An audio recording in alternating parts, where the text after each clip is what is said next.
Mark has been put on the earth to save the internet. If you are here to learn how to get rich within the next 15 to 20 minutes, or be number one on Google without having to put in any effort, now would be a good time to take a break.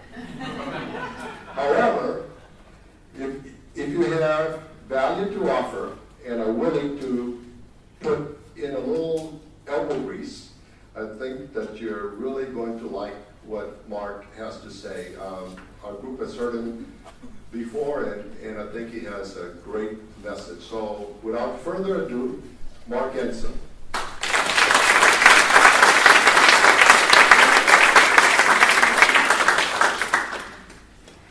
Is this thing on? Good show, boy.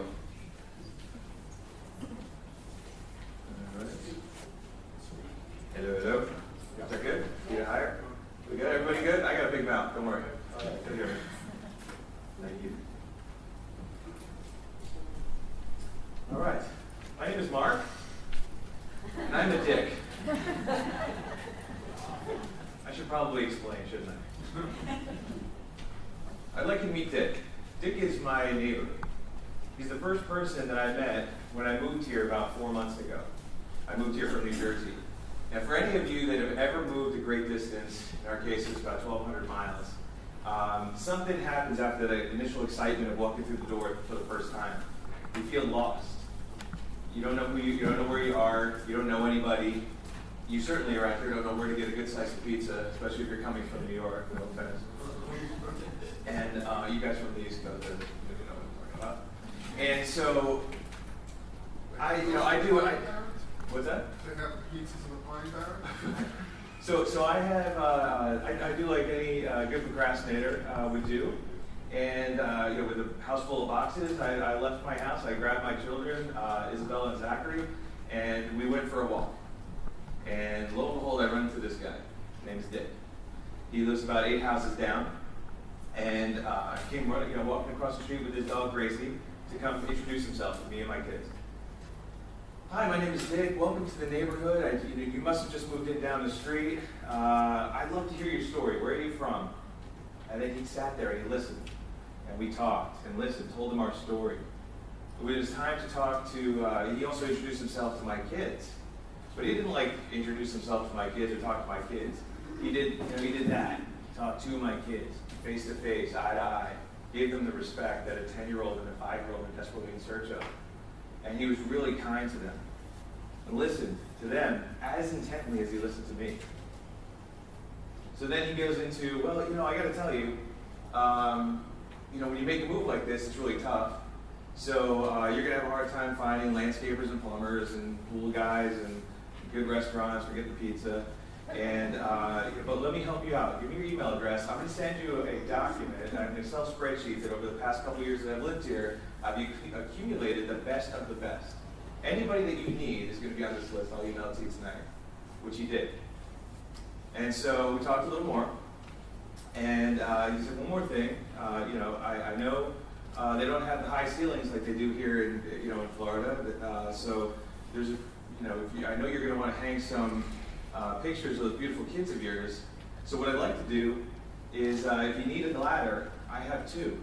So I'd be happy to lend you a ladder if you need it. Wow.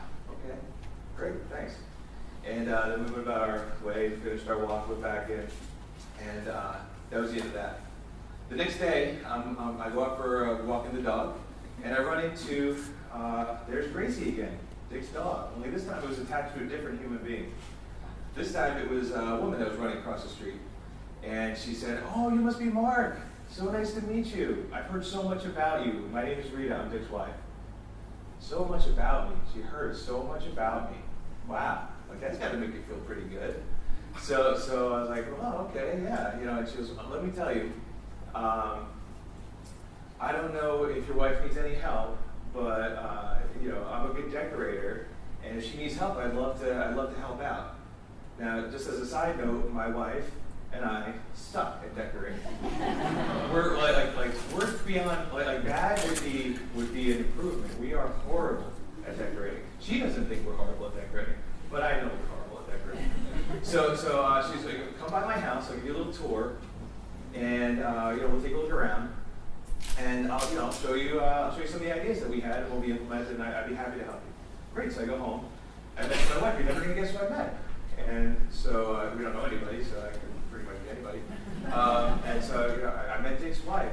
She's a decorator. She said that if we wanted help, we can come by her house, look around. She'd be happy to help us. So my wife, of course, said, well, we don't need any help. We're good at this, but let's go take a look anyway. Because she knows we're terrible. She doesn't want to admit it to me. So the next day we go down to her house, ring the doorbell, and Dick opens the door. The first thing he says, he greets my kids, because my kids are with me. And by show of hands, who here remembers my kids' names? This was like 3 days later, and this guy knew exactly, they knew their names. So good to meet you guys, and so good to see you doing this again. And it welcomes us into their house. We go looking around, showing us all the different rooms. We didn't get the tour, we got the tour, and the big tour. We make it into the living room, and there in the living room is a bureau of about a dozen Emmy Awards. Emmy Awards, thank you Mom and Dad, Emmy Awards, real Emmy Awards.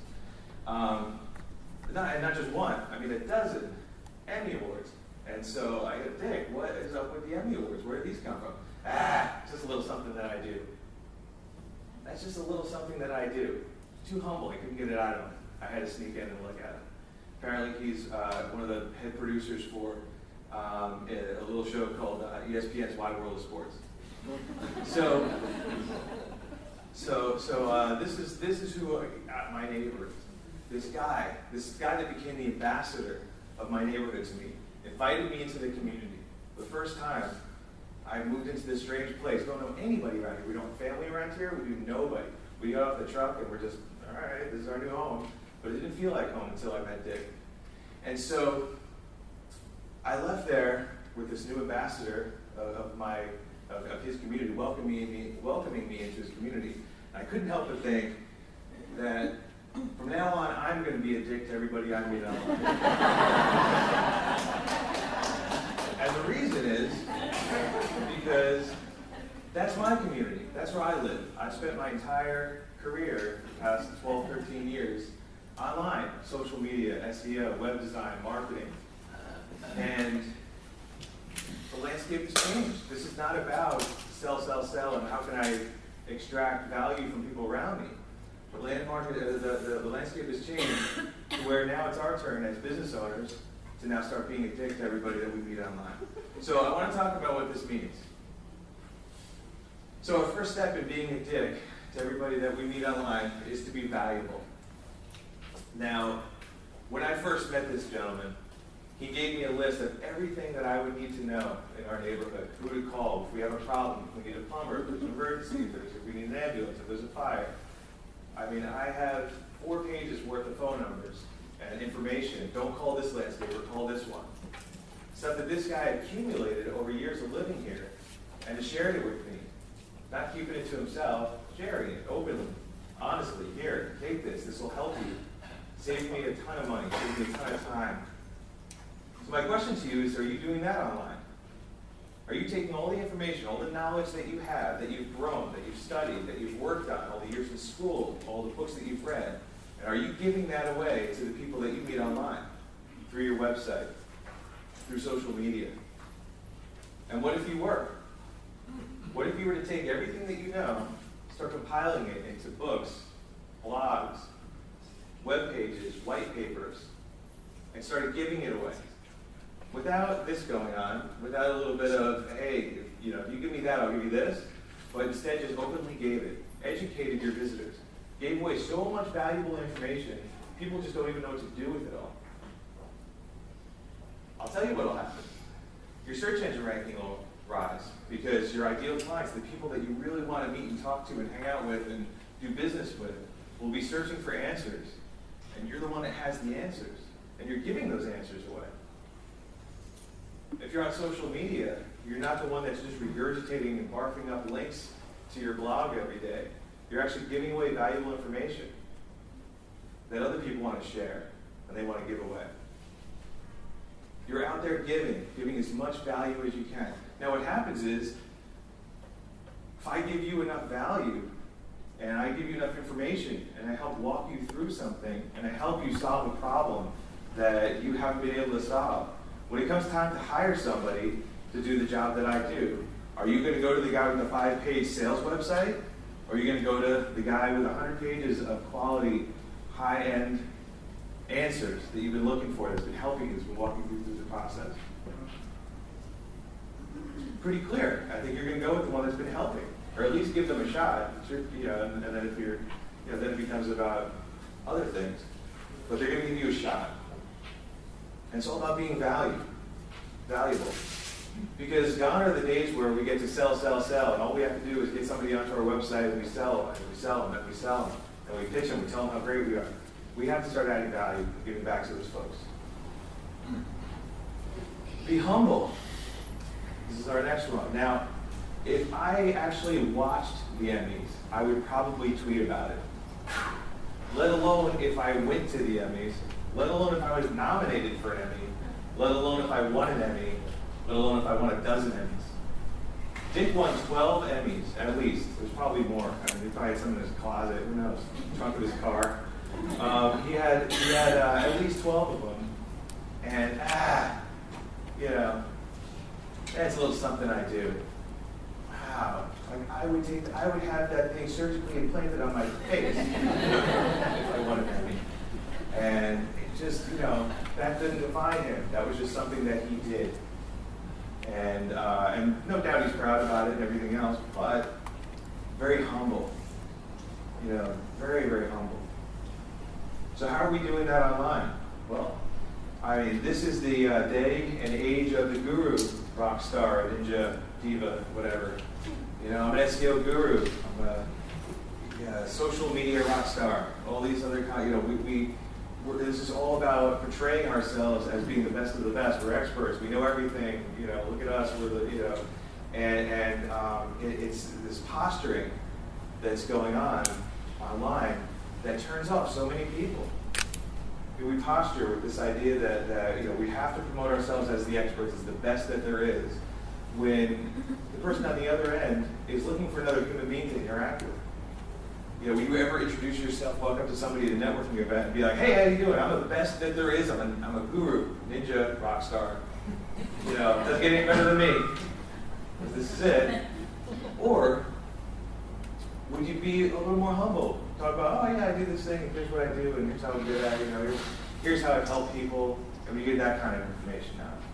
Because that's the kind of information that other human beings want to hear. But we're so, we're looking at a computer screen. We don't see the emotion and the other stuff that's going on the other end. People on the other end are looking for human beings. And guru, rock star, ninja, divas aren't other human beings. We want to be first. Now, when Dick and I were talking, towards the end of our conversation, the first day I met him, he made some kind of observation, right or wrong, and offered to lend me his ladder. And that does one thing, because of course ladders are one of those things that everybody needs and nobody has. It's like you got I need a ladder. Does anybody have a ladder? Like we always need a ladder for like this really certain points of our life, and but it's not enough to buy one. But so what he did by offering a ladder, without even me having to ask, created this relationship where now I didn't have to be the pain in the ass neighbor. That was just like, geez, I don't even know the guy. I met him once. He walked his dog, and now I got to ask to start borrowing his things, which is uncomfortable. It's not like we're best friends. It's not like we've been together. We have known him for 20 years. Now I get to borrow his ladder. I don't know him. And so now I got to borrow this complete stranger's ladder, and it's uncomfortable until he offers it first. And he says, hey, if you ever need this, please ask me, because I have one, and it's ready for you. And I did borrow the ladder, by the way. I think it was like 2 days later. And not only that, but his son brought it over. So that was pretty cool. So now when we talk about that, what are you doing within your business to be first? Are you waiting for somebody to come by and ask you to, a question, or try to, tell you that they want to buy something or do something or have something? Or are you out there going out and seeking other people? Being, if you find somebody that has a website that could be a potential prospect and you find something wrong with their website, a problem, do you let them know? Do you reach out to them first and say, hey, you know what, I can fix this? And I'll tell you what, let me just do you a favor. Here's just an interesting story. I had, there was a guy that was a well-known speaker, a very well-known speaker. You know who he is immediately. And, but his website was really bad, like really bad. And so, considering who the guy was. So I reached out to him on Facebook, just blindly, and just said, hey, your website's terrible, but that's okay. This wasn't a sales pitch. Your website's terrible. Here's 5 things that you need to do to fix it. And I'll go so far as to say that as a favor, just because you've done so much for me, it's something that I've read and I've listened to, I want to fix it for free. It was like an hour's worth of work, maybe. And it wasn't going to solve all the guy's problems, but it certainly was going to knock a couple of them out. And I got there, are you kidding? So, no, I really, this would mean a lot to me. It would be my way of saying thank you. I reached out first. I was going to do something of value to him at my expense. So, all right. So not only did that, that get fixed, but then a couple weeks later, I got the same response from him. Hey, I checked out your company, what you're doing, and I would change a couple of things. Your mindset's a little this. Maybe try this, change this. And he gave me a little advice. And I was like, all right, great advice, like right from the, the horse's mouth. So that was really cool. And then I reached out a couple weeks later and I said, I'll tell you what, let me redo your website for you. And he responded, only if I can be your personal coach. And that was 8 years ago. Now we're good friends. And it's not because I never made a nickel of him. I never charged him a dime for our entire relationship. He never charged me a dime. But I built a relationship with him. Because of him, I've gotten dozens of clients. But I reached out first. Like, it wasn't about what can I get out of this. It was just about, hey, here's a guy that should be doing better. Let me use my expertise to help him do better. And then he saw that and immediately reacted. So what are you doing to be first? Who are you reaching out to? And are you reaching out like this? Or are you reaching out like this with having faith that it will come back somehow? That if you give enough out, if you do enough for somebody else online, they will return the favor. People by nature are good. And when you give enough to somebody else, they do want to give back. Next one, we want to be welcoming. When I first met Dick, he crossed the street in like that weird older guy trot thing. Like he was so excited, oh, he must be the new guy, and that was really cool. He was nice to me, listened to me. He was welcoming. I felt welcome. I felt welcome into his home. Felt welcome into the community. Felt welcome into this new life that I've created. And I was only a day or two in. And so when we talk about welcoming online, take a look at your website. How welcoming are you? Take a look at your social media process and what you do with social media. Are you welcoming people, or are you trying to sell them? Are you pushing them away or being too aggressive? If you have a blog, do you allow people to leave comments? And if you do you just allow the good ones? I've had, you wouldn't believe some of the names I've been called on my blog. I can't because I think Andre would want to bleep out half the rest of the program. But I welcome that kind of stuff. If you have something to say, if you want to challenge what I say, or if you want to start a dialogue, like I can't welcome all the people that have the same opinion as me on my site and then shun everybody else and take them off and delete their comments, discredit what they said. Welcome everybody. And what eventually happens is people realize that you welcome everybody, then you can start a dialogue. Doesn't mean everybody has to agree, doesn't mean everybody does agree. But allow that to happen. Welcoming people on your website. When somebody gets to your homepage, does it say, welcome to Joe's Landscaping. Let me tell you how I can sell you my landscaping. So it starts going on and on and on about how great they are and how the service that they want to sell you is. Or do they welcome you by saying, by talking with you as you would if you just met for the first time? You know, welcome to Joe's Landscaping. Do you have a problem like this? Have you ever had this? Do you have this? You know, and start giving away that information that you're trying to help position yourself in a way that you're there to add value to the other person. Being authentic. Now, moving forward with the story, now that I've known Dick for about four or 5 months now, one thing that was really cool that happened, I mean, I learned that this is who the guy is. Like, this wasn't an act. This wasn't like you know, let me do this real quick and, you know, see if I can get in your good graces or whatever. This is how the guy lived. So we were living here about 2 months, and he had texted me, "Are you gonna be around? I'll be by at you know, around 3 o'clock." Sure. You know, I figured he wanted the ladder back. No, I'm just kidding. And you know, so 3 o'clock rolls around, comes by with his wife, and he said, "I noticed on Facebook it's your birthday." So I was like, "Wow, that was really nice. You know, oh cool, come by on my birthday? That's ridiculous. All right. Well, thank you." He goes, "No, and I also noticed I saw you walking around the neighborhood a couple weeks ago with a Red Sox hat on. I'm a big Red Sox fan." So I was like, "Yeah." He goes, So last time I was in the city he worked for the Little League World Series. I dug up every old Red Sox player I could find and I had him sign his baseball for you." Wow.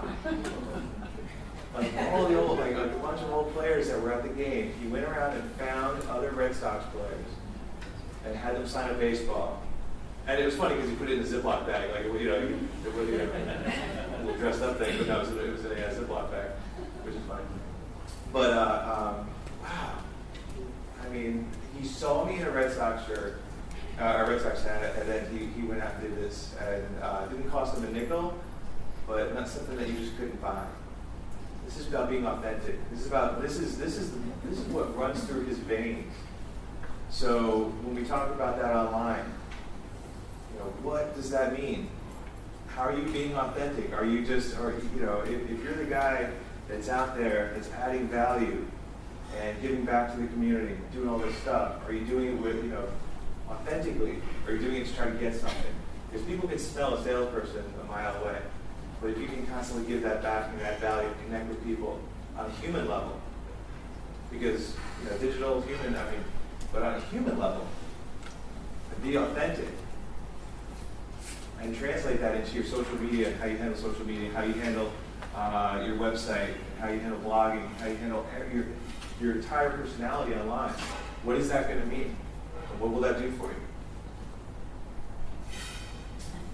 And the last one is be awesome.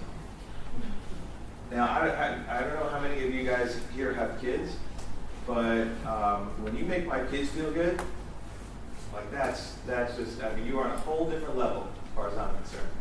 And when you make my kids feel welcome, I mean, because you got to remember, my kids are 5 and 10. 5-year-old, "Hey, we're moving to Florida." All right, cool, don't care.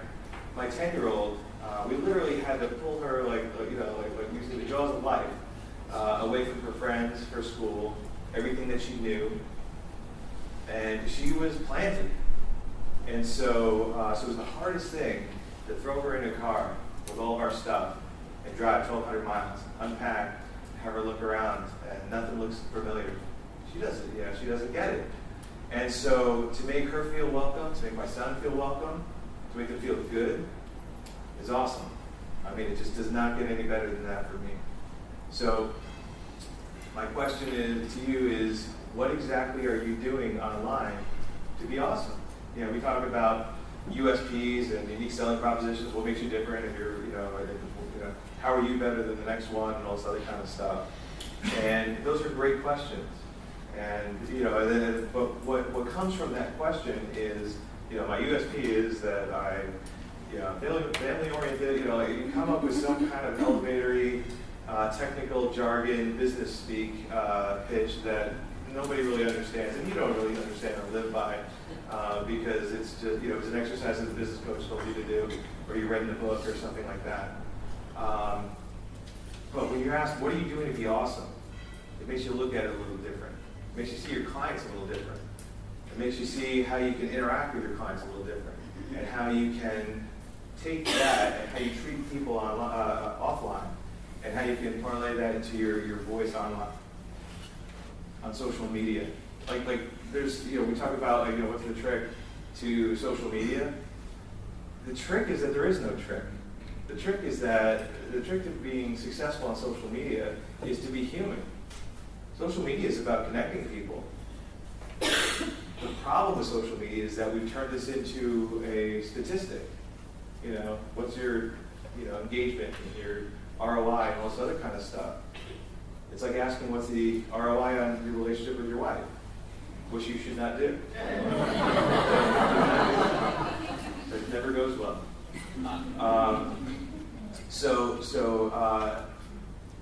Get rid of like some of that businessy stuff and be awesome on social media.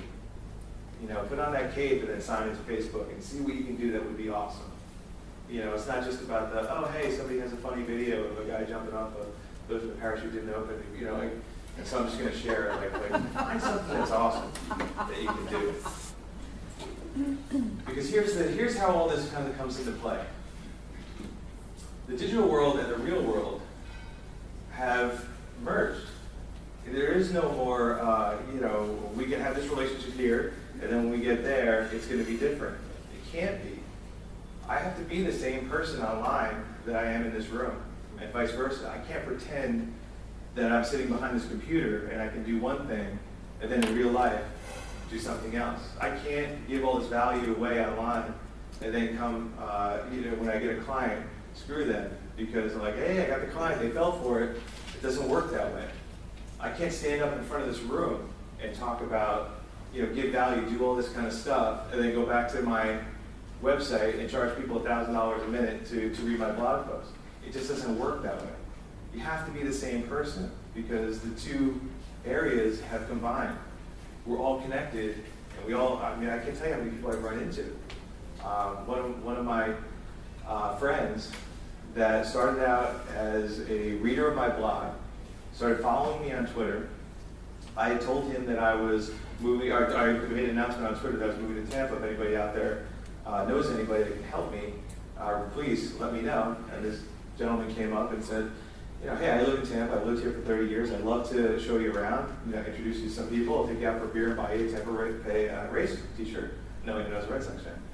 So I said, okay, that sounds good. So I didn't think much of it. We went back and forth a couple of times. I went back to my business, and then I had taken a picture of the moving truck as it was empty and pulling away when we first moved out. And within 5 minutes, he tweeted back, I'm so glad you're here. What are you doing Wednesday night?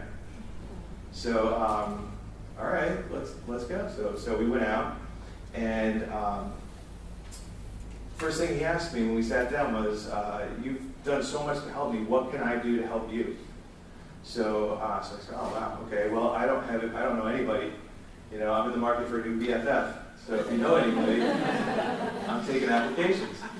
So she's like, well, I know the people that you need to meet. You need to meet Chris and Katie from TVBO.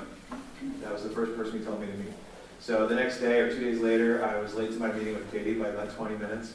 And, hey, that's okay. Katie, that's, it was all okay. And through them, I've met amazing people in this area. I'm no longer lost. I'm no longer, stuck and don't know anybody and don't have any connections. I've met a ton of people. And I've done a ton of things around here in a very short amount of time because of my connections online. It's all connected. So, and I know everything that we talked about sounds very wishy-washy and touchy-feely. And I know at least half the room is skeptical.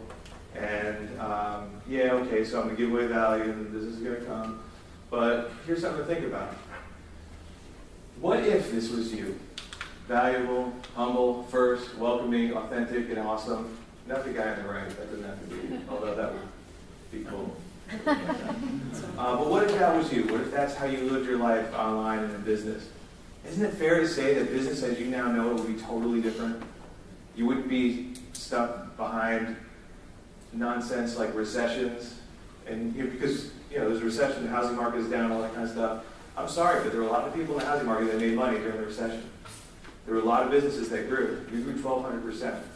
And I don't say that to like brag or anything like that. We hit some big numbers during that recession. People have money. People are growing their business. People are buying houses. People are selling houses. People are doing business. And it's not because, well, the economy's good, now we can do better. It's because this is who they are. And so this isn't touchy-feely. This isn't just about smoke and mirrors and about, Jesus, this is what I have to do and all this other kind of stuff. This is what people are looking for. This talk today came from a blog post that I wrote about a month or two after I met Dick for the first time on my personal blog. That post was released and received a little over 1 million hits within 3 days. Right here to there. And there you go. There's the 500,000. So a little over 1 million hits in a short amount of time, in 3 days, on this 1 million people. And I would love to stand here and tell you that the reason that 1 million people hit this blog is because I'm such a phenomenal writer, and because I have such a great community and a great audience, and I have all this great stuff going for me. The truth is, all that is true, but that had nothing to do with it. Sorry, I couldn't help that. But that had nothing to do with it. It's because this is what people are looking for. This is what people out there are looking for. They're looking for human connection. We've been pulled away from each other for too long. Right. We're looking to connect. We're looking to have relationships. We're looking to like the people that we do business with. Not just say like, oh, people like to do business with people they like. But people actually really like to do business with people they like, but actually mean it and actually like them. I love my landscaper. He's amazing. He mows the lawn, but he's the nicest guy on the planet. I met him through Dick. And of course Dick was right. He's the best landscaper in our area. And I will do business with this guy as long as the grass is growing. I don't care what somebody comes up and they can do it cheaper. It doesn't matter. If he's all those things, or somebody's all those things, the reason that, what we've done in our business is we try to be all those things. And good luck trying to steal our clients. It'll never happen. Because you're not going to be able to match all those things that we are. So my challenge to you, and Andre had asked, let's have a takeaway from today. So I have one takeaway, one challenge for you. And this is what I ask. Whatever your environment is, whatever your industry is, whatever you do, whatever you want to succeed at, whatever it is, I want to challenge you to be a dick. To not, I'm talking about, put everything you have into this. There are people out there, I don't care what you do, that need an ambassador online. They need somebody that gets the environment, that gets your industry better than anybody else. They need help. Don't let them down. Be a dick. Thank you very much.